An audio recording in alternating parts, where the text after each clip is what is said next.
സദസ്സിന് വന്ദനം. ഭാരതം ഭൂഖണ്ഡങ്ങൾക്കപ്പുറം വിസ്മയമെത്തിച്ച ചരിത്രവും പൈതൃകവും സാംസ്കാരികതയും പേറുന്ന നമ്മുടെ സ്വന്തം രാജ്യം.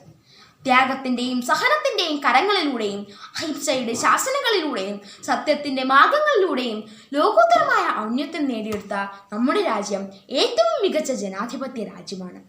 നമ്മുടെ രാഷ്ട്രപിതാവായ ഗാന്ധിജി സ്വപ്നം കണ്ട ഇന്ത്യ അഥവാ സത്യവും അഹിംസയും സ്വായത്തമാക്കിയ ഇന്ത്യ പടുത്തുയർത്താനാണ് ഭാരതീയരായ നാം ഓരോരുത്തരും പരിശ്രമിക്കേണ്ടത്.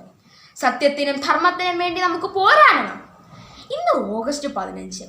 ഇന്ത്യക്കാരായ നാം ഓരോരുത്തർക്കും സന്തോഷവും അഭിമാനവും നിറയുന്ന ഒരു സുദിനമാണിത്.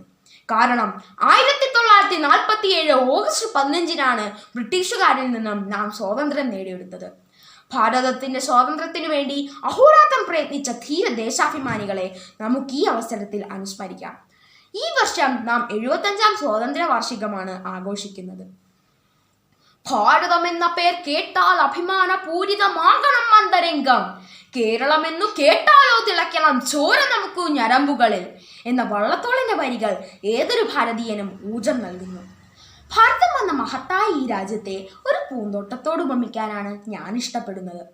ബഹുവിധ വർണ്ണങ്ങളിൽ വിടർന്നു പരിലസിക്കുന്ന പൂക്കൾ, പല വലുപ്പത്തിലുള്ളവ, വ്യത്യസ്ത സുഗന്ധങ്ങൾ വമിക്കുന്നവ.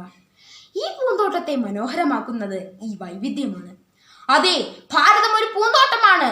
പല വേഷങ്ങൾ, ഭാഷകൾ, വ്യത്യസ്ത ജാതികൾ, മതങ്ങൾ, വർഗങ്ങൾ. നമ്മുടെ നാടിൻ്റെ ഈ ഐക്യവും അഖണ്ഡതയും കാത്തു സൂക്ഷിക്കേണ്ടത് ഭാരതീയരായ നാം ഓരോരുത്തരുടെയും കടമയാണ്. ഞാനൊരു ഭാരതീയനായതിൽ അഭിമാനം കൊള്ളുന്നു. ദേശീയ ഗാനം പാടുമ്പോഴും ദേശീയ ഗീതം കേൾക്കുമ്പോഴും അവയെല്ലാം നമ്മുടെ രാജ്യത്തിനും സമൂഹത്തിനും വേണ്ടി പ്രവർത്തിക്കുവാനുള്ള മന്ത്രധ്വനികളായി മാറണം. മൺമറഞ്ഞു പോയ ധീര ദേശാഭിമാനികളുടെ ഇന്നും കത്തിജ്വലിക്കുന്ന ഓർമ്മകൾക്ക് മുൻപിൽ ശതകോടി പ്രണാമങ്ങൾ അർപ്പിച്ചുകൊണ്ട് ഏവർക്കും സ്വാതന്ത്ര്യ ദിനാശംസകൾ. നന്ദി, നമസ്കാരം.